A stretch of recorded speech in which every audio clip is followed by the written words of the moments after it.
आज़ाद nation news, पैनी नज़र हर खबर। चीन के वुहान शहर से शुरू हुए एक वायरस ने पूरी दुनिया में तबाही मचाई। कोई भी देश इससे बचा नहीं। भारी त्रासदी हुई, लोगों की जानें गईं और इसी को लेकर कुछ बातों को संजोया है निर्मल सक्सेना जी ने। निर्मल सक्सेना जी जो है वो कहानीकार हैं और साथ में शायर भी हैं। इनसे पूछते हैं कि किस तरीके से इन्होंने अपनी डायरी को लिखा है। इसका नाम है वुहान डायरी।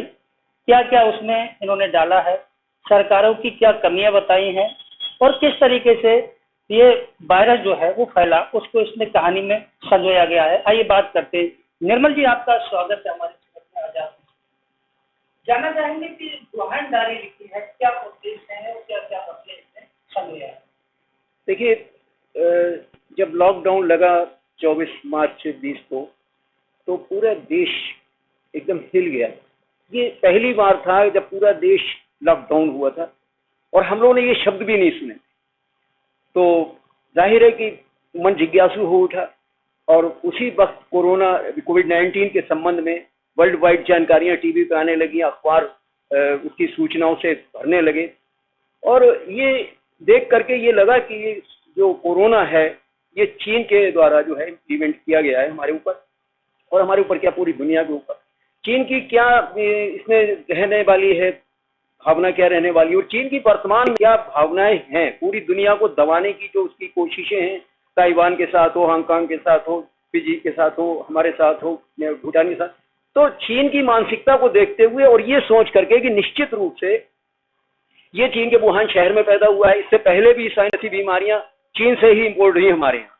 तो मैंने सोचा कि चीन की इस बदनीयती को जाहिर करने के लिए मुझे कुछ करना चाहिए, कुछ लिखना चाहिए।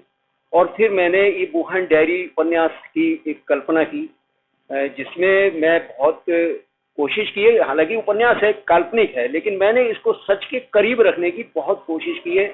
आप सब लोग जब इसे पढ़ेंगे तो निश्चित रूप से आपको ऐसा लगेगा कि इसमें एक सच्चाई का वर्णन किया गया। मैं फिर कह दूं कि उपन्यास है काल्पनिक, लेकिन इसमें जो तथ्य मैंने दिए हैं उसकी साक्षी आपका अपना हृदय देगा। कुछ ऐसा भी हुआ है कि उस दौरान हमारे देश में भी काफी कमियां रही, हमारे सरकार की कमियां रही। क्या उन सबको इसमें उजागर किया गया है, काल्पनिक तौर से सही या जिस भी ढंग से कुछ उजागर किया है क्या? देखिए, ये वायरस पूरी दुनिया में फैला और दुनिया के सबसे विकसित देश इससे सबसे ज्यादा प्रभावित हुए। अमेरिका हो, इंग्लैंड हो, स्पेन हो, इटली हो, फ्रांस।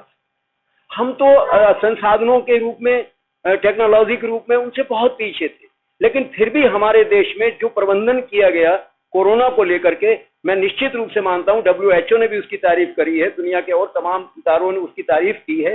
और मैं निश्चित रूप से मानता हूं कि अगर इसका उचित प्रबंधन जैसा हमारे देश में हुआ, अगर ना हुआ होता तो ये जो कैजुअलिटीज हैं ये कई गुना बढ़ जाते। मगर ऑक्सीजन की कमी रही, उसको भी देखा गया, उसकी वजह से बहुत कैजुअलिटी।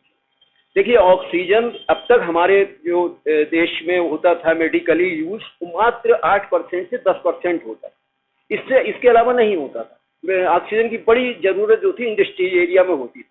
अब अचानक ये बीमारी आई और अचानक ये पता चला कि इसमें ऑक्सीजन की जरूरत है। मैं तो ये मानता हूं कि प्रधानमंत्री ने जिस तेजी के साथ ऑक्सीजन की व्यवस्था करवाई, नए प्लांट्स लगवाए, वो बहुत वास्तव में सुंदर बात है। मैं तो उनको धन्यवाद देता हूँ।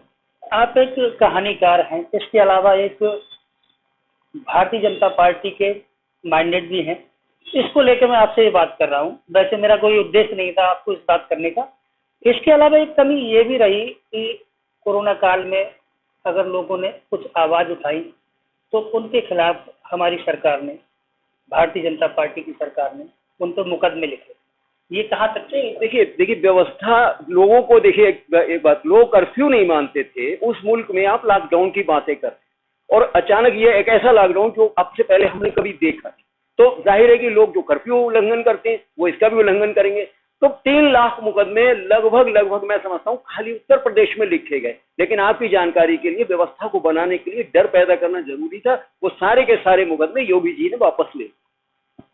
ये बात ठीक है कि उन्होंने मुकदमे वापस ले लिए, मगर उस टाइम का जो माहौल था, जो देखने वाला आदमी डर नहीं रहा था, आदमी चीख रहा था, त्राही त्राही कर रहा था, उन लोगों पर मुकदमे लिखे गए। नहीं, ऐसा तो नहीं है। हमारे यहाँ तो बाहर से लोग आने वाले थे, जो बाहर से और आने वाले लोग थे, उनके लिए क्वारंटीन सेंटर बनाए गए, उनके लिए बड़ी अच्छी व्यवस्थाएं की गई और सबको बहुत ही अच्छी तरीके से डील किया गया। और योगी जी की बहुत तारीफ, अभी प्रधानमंत्री जी ने लखनऊ में, आपको मालूम होगा, योगी जी की बहुत बड़ी तारीफ करी। तो तारीफ तो तभी होती है व्यक्ति की कि जब वो तारीफ के काम करता है। मैं ये मानता हूँ कि अन्य प्रदेशों के मुकाबले उत्तर प्रदेश में तो कोविड को लेकर के बहुत अच्छा काम किया है। ठीक है, अब मैं इस कहानी पर आता हूँ, ये राजनीतिक चर्चा को छोड़ के इस कहानी पे आता हूँ। इस कहानी में आपने किन किन चीजों को, मेन वो चीजें जिसको संजोया है, क्या क्या इसमें लिखा है? देखिए, ये कहानी का जो मेन थीम है, कहानी का जो एक केंद्रीय बिंदु है, वो तो कोरोना है, जो चीन के वुहान शहर से पैदा हुआ और पूरी दुनिया में फैला। सारी कहानी उसी के इन्वेस्टिगेशन पे है। लेकिन अगर राइटर कोई कहानी लिखता है तो उसके कहानी के माध्यम से वो अपने विचारों को जनता तक ले जाना चाहता है। और उन विचारों में कहानी ही नहीं होती है, कहानी तो एक माध्यम होती है। तो मैंने इसमें शास्त्रीय संगीत, जो हमारा बहुत पुराना विषय रहा है, हमारी संस्कृति की बहुत बड़ी एक उज्ज्वल देन है। जैसे हमारा योग शास्त्र है, योग विद्या है हमारी, जो पूरी दुनिया को आज इम्यूनिटी दे रही है और ताकत दे रही है। और इसके अलावा राजनीति है, वायरस के इतिहास, वायरस कब जो है वो हमने देखा, हमारे लोगों ने देखा पहली बार वायरस 1347 एडी में पहली बार इसकी परख की गई। और उसके बाद समय समय पर कैसे वायरस ने बड़े बड़े विध्वंस किए, उसका पूरा इतिहास है। और यही नहीं है कि वायरस हमारे संग नुकसान करता है, वायरस से बड़े बदलाव आते हैं। मैंने ये भी देखा है कि एक वायरस ने ही जो इटली के बंदरगाहों पे चीन के जहाजों से यूबोनिक प्लेग आया था, और इसी के बाद में आप ये देखिए कि दुनिया में जमींदारी खत्म हो गई। दुनिया जो है वो नकदी की अर्थव्यवस्था की तरफ बढ़ी। और अंग्रेजों ने जब मजदूरी खत्म हो गई तो फिर उन्होंने दुनिया में निकलना शुरू किया, औपनिवेशिक शासन शुरू हुए, सारी दुनिया एक दूसरे से जुड़ गई। तो बदलाव आते हैं, अच्छे बदलाव भी आते हैं। इसी कोरोना में हम देख रहे हैं हमारे यहाँ बहुत बड़े बदलाव आए। पहले हम लोग अंग्रेजों की तरह फौरन हाथ बढ़ा देते थे मिलाने के लिए, हेलो हाय हाय डू कैसे हैं आप। ये इस कोरोना ने हमें सिखाया कि हाथ जोड़ के नमस्ते कर लीजिए, तो जरा थोड़ी सी दूरी बना के रखिए। तो ये जो संकोची जीवन है, इसकी शुरुआत हमने की इस कोरोना में की। और इसी तरीके से बहुत अच्छे बदलाव, जापान हमारे दूसरे विश्व युद्ध के बाद इस बुरी हालत में था, नागासाकी हिरोशिमा की कहानी सबको मालूम, और वो खड़ा हुआ और इतना तेजी से खड़ा हुआ कि वो दुनिया में सबसे आगे निकल गया। आज येन दुनिया की सबसे कीमती मुद्रा बन गई। और हम 47 में आजाद हुए, लेकिन हम आज भी घुटनों के बल चल रहे हैं। ये ऐसा कि 49 में चीन आजाद हुआ, राजशाही से आजादी चीन को 49 में मिली, और चीन हमसे कितना आगे निकल गया। तो ये जो आगे निकलने वाली दौड़ है, ये मैं मानता हूं कि पिछले 6 वर्षों में जो तरक्की हमने की है, अगर पिछले 60 वर्षों में हम इसी भाव से चलते तो शायद आज हमारा स्थान कहीं और होता। आपकी ये जो उपन्यास है, ये छप गया है, कैसे करके छपा, और अगर लोग मांगे तो कहाँ पे मिलेगा, कैसे मिल पाएगा? देखिए, ये उपन्यास तो मैंने मात्र 1.5 महीने के समय में लिख लिया था। और मैं आपको बताऊं कि मैं बड़ा खुश था जब मैंने उपन्यास कंप्लीट किया।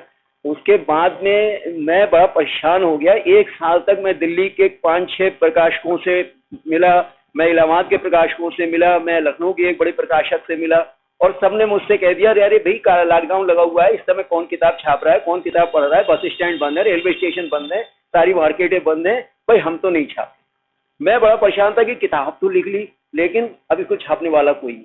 लेकिन मैं धन्यवाद देता हूँ एशियन प्रेस कोलकाता का, कि उन्होंने मेरे इस किताब में रुचि दिखाई और मुझसे कहा कि आपकी किताब हम छापेंगे।